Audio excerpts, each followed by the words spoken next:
to talk about what to do to get your Depop account unbanned.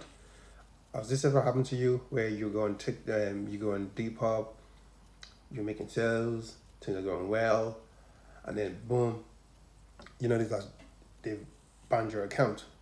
Well, this happened to me before and a couple of resellers.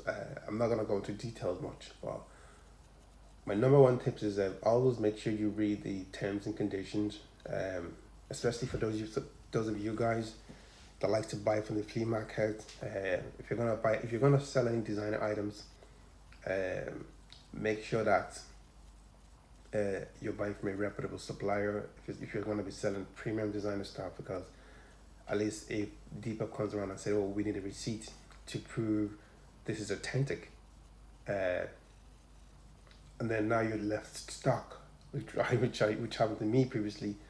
Uh, I had an account that we were selling. We had like 2 or 3 thousand sales on that account, but they didn't care that as far I couldn't provide a receipt for the luxury item that I was selling. You know, there's no way you're not gonna get your account. So do this in the steps.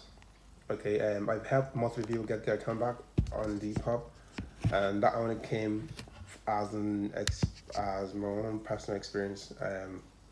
What not to do. So the very first thing you need to go, there's some brands that have Vero.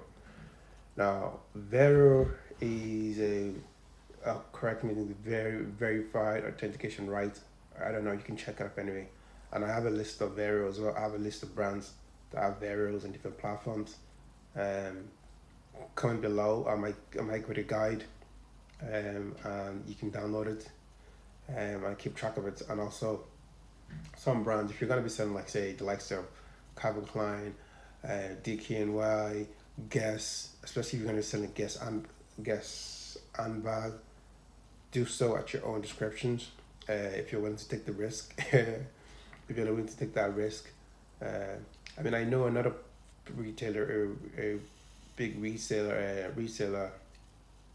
Uh, I'm gonna just go drop his name, Rick's Retro. The guy's account banned, and I remember I was trying to tell him not to get his account back, and luckily he did. And if you're a reseller that sells premium items, it's tough water. It's tough navigating down Depop, because obviously the platform will try to protect your brand image, and if the brand comes back and say, "Listen, we think this item is fake," whether you think it's real or not, that's not their business.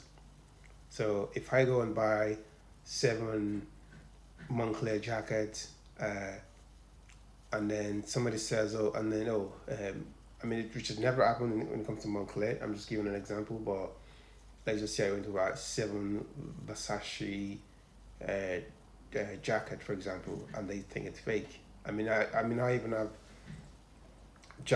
designer's jacket that I don't even sell on Depop. It's just not what the ethic. Just because they suspend your account for a while, and then you get your account unbanned. So the takeaway is here is, if you can stay away from luxury items on Depop, um, you can sell it, I don't know, somewhere else on your own website, or you can sell it maybe at an event or pop-up shop. That's the one thing to do. And also, if you're selling designer stuff that you think that is authentic, you need to take the picture. You need to know how to know what's authentic and what's not authentic. You need to take a picture of the inside tag. For instance, I'll give you my own personal experience. I had a Calvin Klein belt that I've got from one of my supplier, that, because I'm very aware with the way it works. So this is the process that I use to get an account back. So I had a Calvin Klein belt that I took the pictures of the inside tag, and Depop said to me, "Oh, we're suspending your account because we think this item is fake." Now, this is exactly what you need to do in this particular order. If you do it in this particular order, your account will be unbanned. But if you don't do it in this particular order, it's debatable whether you get your account back. So the very first thing, if you get an email, you get an email saying that looks like oh, your account has been suspended because of counterfeit items, blah blah blah. Now, what you need to do is you need to write an email and say, dear I understand that you think this item is fake or counterfeit. I can prove to you that this item was bought from a reputable supplier. If you have the supplier name or the details, blah blah, you can put that in, and tell them that you need to tell them that you're also aware that just because you buy from a reputable supplier doesn't mean that fakes can pass through, but you do your due diligence. You do your extremely due diligence in making sure that the item that you buy is authentic, and you will never compromise or jeopardize losing your account, especially if you're a registered business. If you're a registered business on Depop, on other reselling platform, and you've got multiple selling platform accounts, say, I would never jeopardize losing our account on Depop, as this is as we're a registered business, and under section, I can't think of the name of the section now, but it's on the terms and conditions. You probably need to go and read it. Under this section, blah blah blah, of selling fakes and counterfeit good on your terms and condition, you can see we clearly comply, and I've taken the picture of the inside tag to prove and to authenticate that this is a real item. Now, in most cases, if the item do turn out to be real, which you know from the stitching, you'll have to do your own research. There's no way around it. If the item is real, and they'll come back and apologize. So when I did this, we're so sorry. Sometimes we get this wrong. They apologize.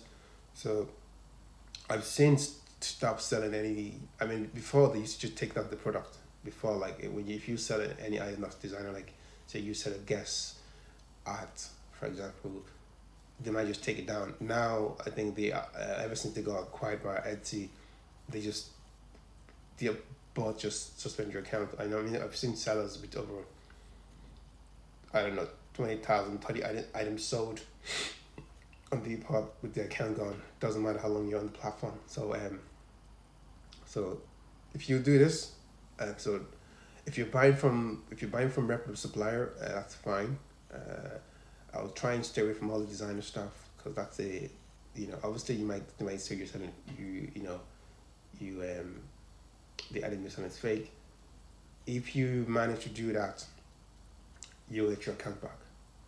So the most important thing is to have a receipt, or get a receipt from a professional, and if you're buying from local trades here and there, I don't recommend selling designer items. So whatever it's gonna take, get a receipt, get a receipt from when you bought it. I even have to send them a receipt and say this was an item that we bought at this particular time, blah blah. It's old stock that's been sitting, that needs to go send an invoice. It doesn't mean, if you're reselling, it doesn't necessarily mean the receipt for that particular item. But if it's just a one-off piece of your own particular item, let's say I bought a Moncler jacket, and from Moncler website, and I got a digital receipt. Yeah, obviously I can include that receipt in my product pictures, but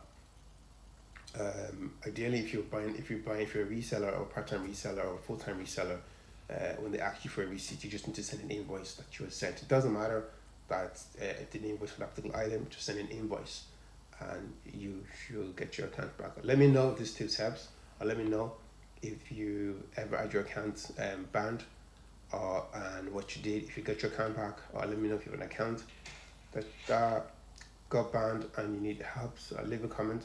I will try and get back. And yeah, that's it.